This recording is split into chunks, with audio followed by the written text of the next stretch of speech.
day. The first thing, point the happiness.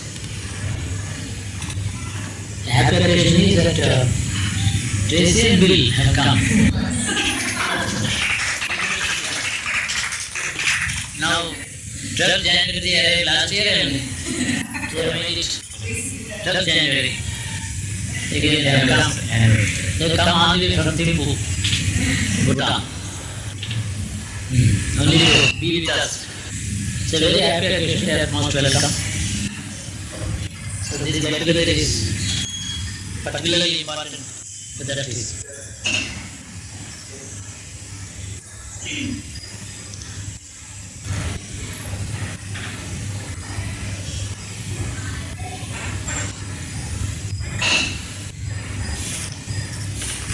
The Sangam started on a happy note because of our friends coming from a long distance. Secondly, the planets are promising something very good for all of us, more peaceful times, progressive times, less troublesome times than before. And most probably, this is a very auspicious year. The coming year is very auspicious for having a first sale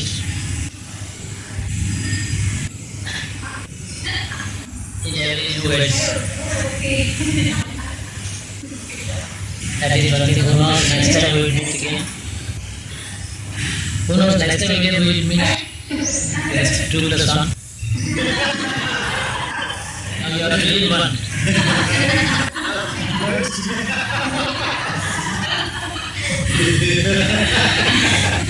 That I look forward to happy things. The cold has gone and the heat is not on so far. Try to keep him tapping the door. This summer is going to be quite hard. And very important thing is that some of our friends are going to Allahabad for Kumbh Mela. 32 people are going. Most of them sponsored by the Hindu represented by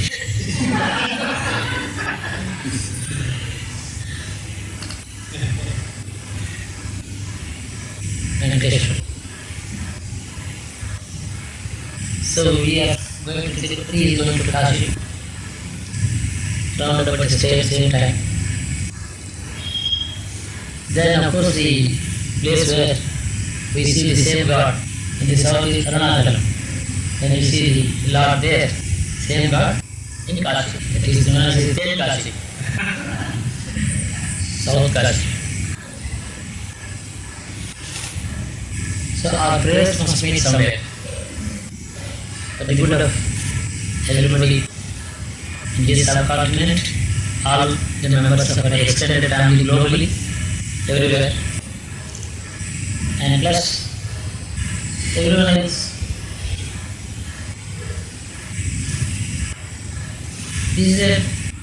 This happy year is particularly good for any charitable activity. What little we can do to the poor, to the needy, would give us 100 times more dividends in return, if that is desired materially. Otherwise, the grace of God is immeasurable. In exchange to any material gifts, grace of God is million times greater. That is one thing.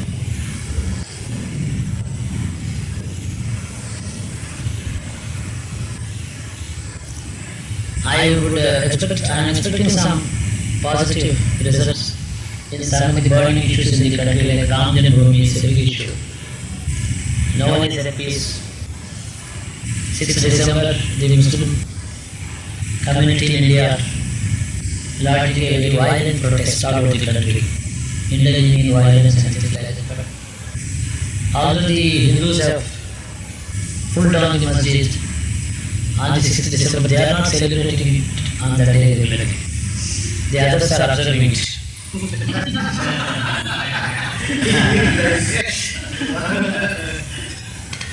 So we have to come to some conclusion on such issue. It's very necessary. These are the things that I gave my mind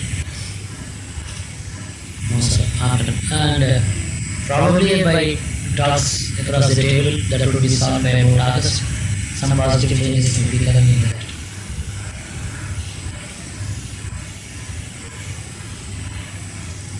That is one thing.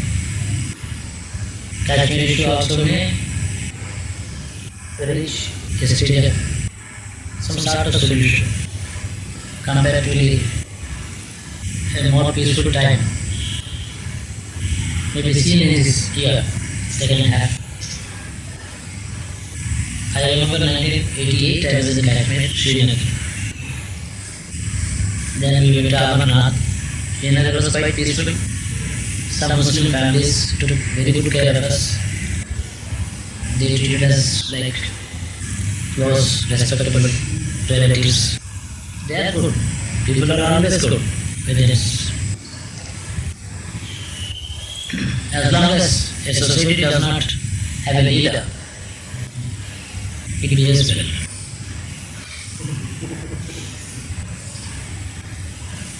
Peace is to be defined as that time when there are no leaders. That is peaceful time. That's one way of defining peace.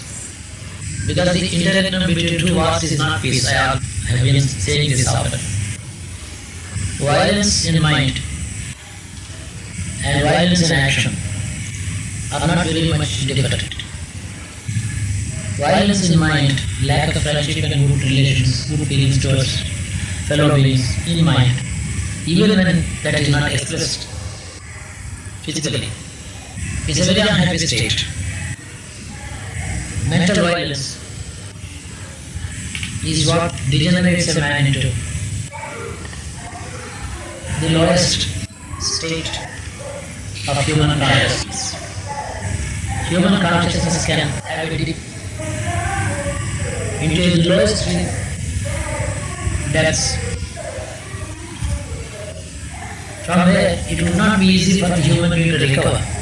Spirituality starts with peace of mind, not violence, not even ambition, even in the positive direction. Anxiety, restlessness, doubts, worries. These are the states of mind that disturbs the progress in the path of spirituality. Even when the man is so much worried only about spiritual progress, it thwarts the progress. So, that is a turbulence of mind. Spiritual progress is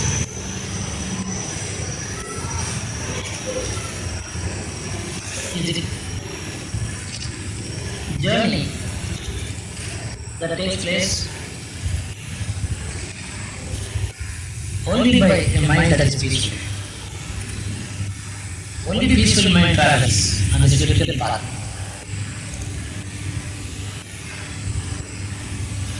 Even anxiety to reach the God is unwarranted.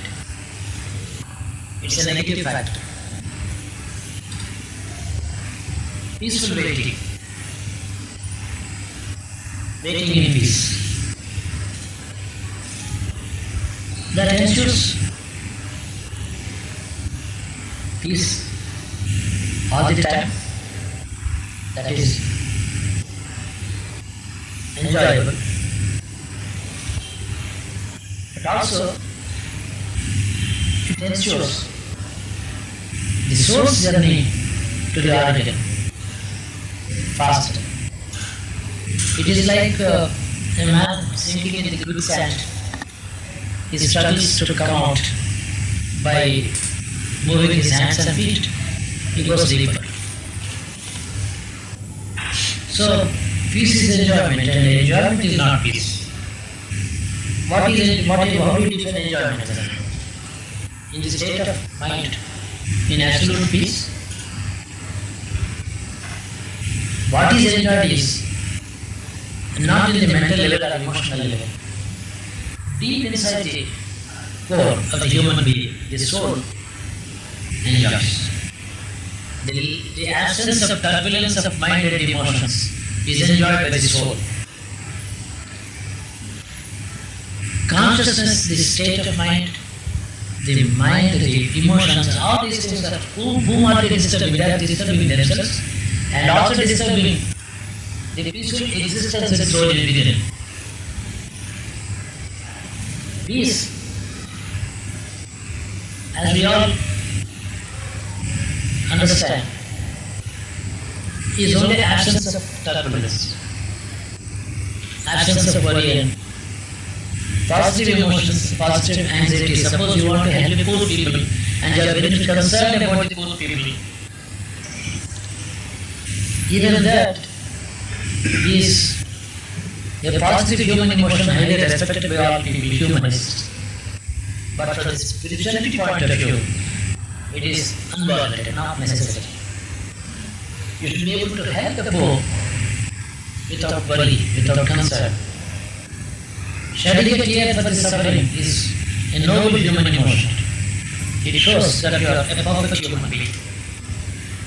But that is a state, an admirable quality of a human being. At the human level, spirituality is a little higher than that.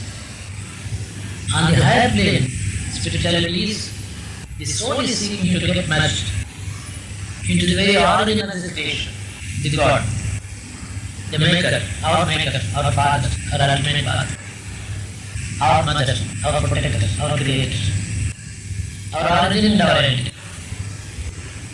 Journey to Him does not have to be made in a worked up mind. Does it need that to be worked up?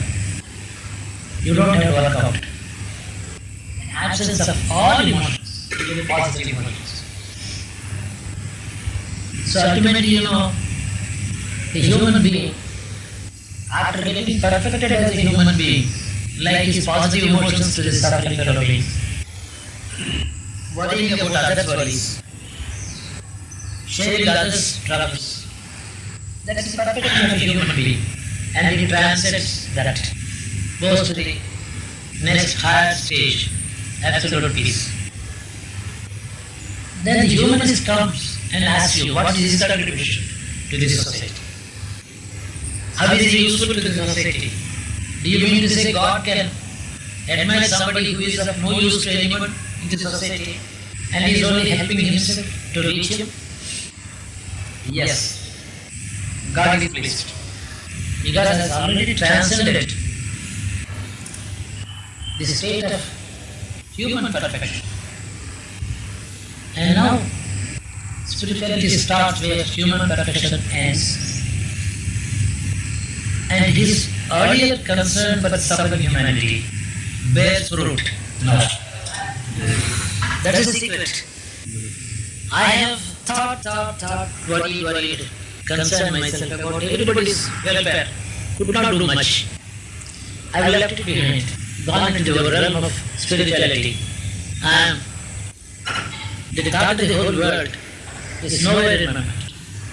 And then the God comes to fulfill the earlier desires. In your past, you were worried about the welfare of humanity. I give it to them. Now to you. The fulfillment of earlier desires takes place after you leave the human plane and enter into the spiritual world. It's because it's not as though God does not know that the people are suffering. God is neutral, like the sunlight. Sun is shining. The sunshine is reaching the palace of the queen, as well as the slums. It has no preference. So God's grace is all the time descending on the entire humanity, all living creatures. Even the wild forest is receiving the grace of God, which is why it is surviving in spite of the man. It is descending on the man who is surviving in spite of the wild forest. Each one is protected from the other.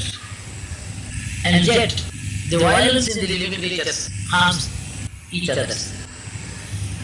Man harms the animal, animal harms the man. This ignorance of violence, a state of mind that is violence, a violent state of mind, prevents a man from getting into a perfection, a state of perfection as a human being.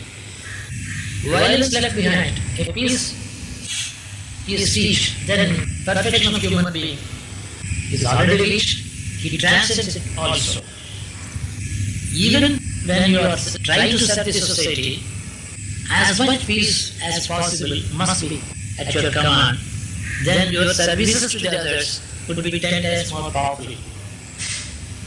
Even in a small scale of frame of time, during the time of peace of mind, your desires are answered by God, not when you are praying emotionally. Pray emotionally, forget about it, attain a kind of peace. No, I am not thinking of the welfare of the mankind. I have submitted my petition to God in tears for the suffering humanity. Now the body is in his court. Whether he answers my prayers or not, I don't mind about it, I don't care about it, it is his. It's with him, the issue is with him. Forget about it, it is answered. When you are concerned about the others, you are yourself in a state of turbulence. The power of prayer is 100 times greater in a state of peaceful mind rather than an emotional mind. This is known as blessing. The yogi blesses the humanity. What do you really mean? He is totally at peace, he is not worried about anyone. But he wants that society must be good, happy. He desires, he does not care. He is not upset if the society is not happy, but he wants the society to be happy yet. That state of mind blesses the society. What is the reason? How come? Why does this mechanism work this way? In absolute peace, far above the level of perfection of humanity, perfection of human qualities are transcended, he has reached far above. There he is one with the God. God is in a state of absolute peace, in spite of all his love for all the creatures. That is the quality of God. God were to be, with all his grace and kindness towards all living creatures, is God worrying? This is a basic question. Normally, when we love somebody, that somebody's suffering is causing worry in our minds. And we say God is absolute love. God is in total.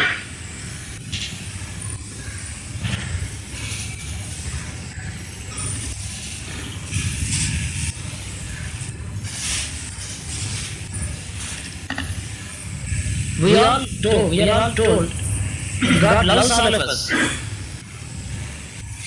But when does He help us? When we are suffering, when we are praying for help, why is He not coming to the rescue? You are praying as someone different from the God. You are on the other end, other side of the table. He is on the other side. When you are one with Him, you receive His help. Your prayers are answered. Being one with Him means absolute peace, free from all emotions, disturbances, worries, concerns, and cares. You are one with Him. Then the earlier prayers are answered. The example is God loves all of us, yet we are all suffering. On account of our own sins or maybe whatever it is. Then what is he doing about it? Is he silent, is looking at it? Is he helpless? Unconcerned? He is unconcerned. He is not helpless. He doesn't undergo any kind of mental disturbance or account of our suffering. Therefore he does not seem to act. He waits for us to be peaceful, transcend the level of disturbed mind, having submitted our prayers and wait for the grace. And he proves himself when we are in a state of peace. So that is known as the Shanti, the peace. We should all be one with the rest of our fellow human beings when sharing their suffering. You can shed a tear for them honestly. It is perfectly a human quality, admirably human quality. But that does not yield any result from the God. That is what I am trying to prove. Leave it behind. Go to a state of blissful peace and be one with the God. The earlier desires and prayers would be answered then. Because that is the state of mind of the God. He is in absolute peace in spite of creation. Normally, if he were to be something like a human being, a good human being, this creation should have created lots of worry to him. He cannot be at peace with this kind of creation. Every living creature is harming every other living creature. The lion is killing the lamb. The tiger is tearing the cow to pieces. Violence all over. Lack of grace, kindness, concern. Total ignorance. This is not worthy to God. He is allowing the souls to go through the rut of nature. Learn for themselves the nature of nature. Become wise. Leave it behind them. Then let them come to me with wisdom and a prayer. Somewhere in between there is human value. Concern for the others. All the kind-heartedness, grace, love. This is an ultimate stage of evolution. Then you leave the human level behind you, go transcend and reach the God who is peace himself. Who is peace himself. In the state of peace, that is in the yoga, it is known as samadhi. In the ordinary parlance, on the path of jnana, it is known as the wisdom, jnana. And it is also defined as total state of forgetfulness of the nature around. Is samasthiti, that is, he walks unaffected. Walks through the humanity, the complexity of human life. He walks through it, totally unaffected. He is the right model. He is not neglecting what is around. He is unaffected by that. They are two different things. Being unaffected by what happens around you is one thing. Seeing it, noticing it, and neglecting it irresponsibly is the negative aspect. You should be unaffected by that, yet your senses must be right. You must be able to regard everything. The cry of a baby, the cry of a lamb, the suffering yell of somebody. You must be able to hear it. Your ears and eyes must be wide open, sensitive to all that happens around. But inside you, you bear the thought of God with you. Hold on to the peace, the peaceful state of your own self. When your soul is one with the God who is peace himself, therefore your noticing them would help them without prayer. This is a higher state of being rather than a reacting, kind-hearted human being. The reacting kind-hearted human being is helplessly crying for them. Helplessly lifting up, throwing up his hands, oh God, save my brothers. So this is, therefore, human state itself is highly honorable and great. This is a superhuman state. We are above the human level. Only the peace of God. God is the peace. He is able to look at the whole world, not unconcerned, not even concerned at the same time. He is looking at them, watching them, not idly looking at them. Looking at them is different from watching them. That watchful eye reacts to our prayers. Then we are in equal peace, different, not different, similar state of peace, like him. So the most efficacious, efficient, most powerful prayer are offered to the yogi without a turbulence of mind. We should all try to reach that state of mind for our own good, for the good of anyone about whom we wish well. And the yogi wishes everyone well. Visham Pushtan Rami has been Anantaram. I am worshipping the Shiva and pouring water with mantras. I don't know the meaning of the mantras, but it's very clear. Where this is done, the village in peace is in peace. Surroundings are in peace. Because I ask for nothing for myself. A worship of God, prayer to God, thought of God, meditation on God, concentrating the mind on the name of God. There are various levels. Worship is good for everyone around. Whether they agree with you or even if they are poo-pooing your worship, even they are benefiting from it. People who do not agree with your methods of worship, those who look upon your methods of worship of God as ignorance, even they are benefited. Because you are not asking for anything for yourself. God can understand all of our languages. Worship language, meditation language, concentration language, thought language, prayer language. All your languages are understandable to the God. You don't have to design a very particular language to be understood by the God. Your consciousness, what thought passes through your subconscious level, conscious level, is understood by you. So in this sense we have to understand the religious thinkers thinking religions, intellectuals of religions are yet to understand each other. They are disagreeing with them because they assume that the God is not approving the others' methods. They are not in a state of peace with the others. They can achieve nothing for themselves or the others. Peace is inseparable from wisdom. Wisdom and peace are one and the same. Wisdom is the name of the attitude to the world. Peace is a state of his own self. These two are inseparable. In that condition, anyone is a yogi. All of us must strive to reach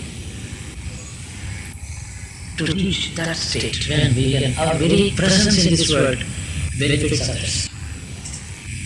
Your presence should benefit others. Not exactly what you part with, money or material. Your very presence must benefit others. Noticing the others' difficulties and not getting upset by the difficulties of others is a state of yogi. His presence is because he is enjoying the presence of God within. His mind and senses are noticing the world around. His observation, his noticing the state of the world helps the world. He does not have to pray. Prayer is a lower level of a state of separateness from the God. He is one of the individuals praying for others, helplessly. Here he helps. Very presence. That is how the great seers, yogis, their presence has helped this society, and their way of life produced a great amount of literature, exemplary literature, and we have their teachings. Sometimes the teachings of many spiritual men are confusing. They speak their own language. They don't speak your language. His state of mind is different. He is one with the God, not with you. Being one with the God and speaking with the human beings doesn't make comfortable sense. So sometimes is he mad? Is he quite healthy mentally? Why is he speaking this? The language of the sages, even the state of mind is defined as Balon Mata Pisachavat. It speaks like a small child, irrelevant.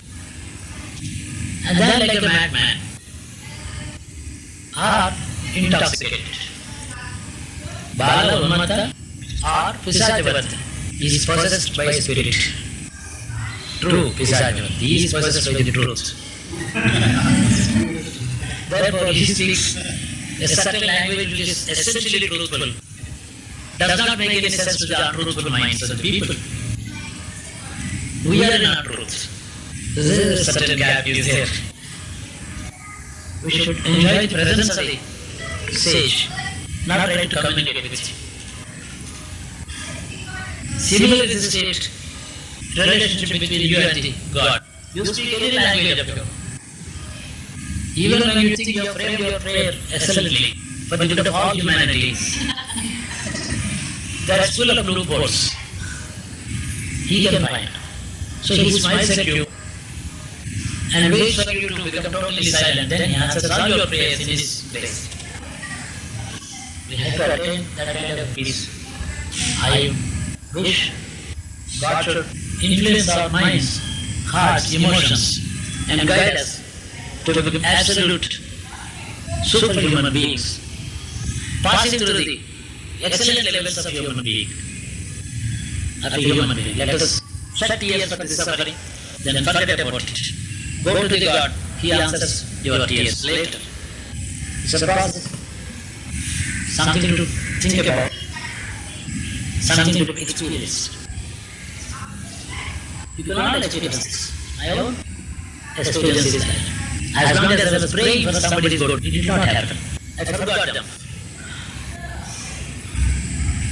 They were not related. My prayers and presence, unity prayers and presence, my presence, that did not happen. When I left them behind, perhaps in a state of hopelessness, they were all right. The ways of God are inscrutable. We do not understand His language. I wish you all well. Wish you a happy Sankranti, happy New Year, new decade, new century, new millennium. Because you have your progeny in the millennium. So the millennium must be good to your great grandchildren. They are yours after all. A decade is not enough. 2 decades is not enough. 6 decades is not enough. All time to come should be good. Because you have your progeny coming up. All the best to you all.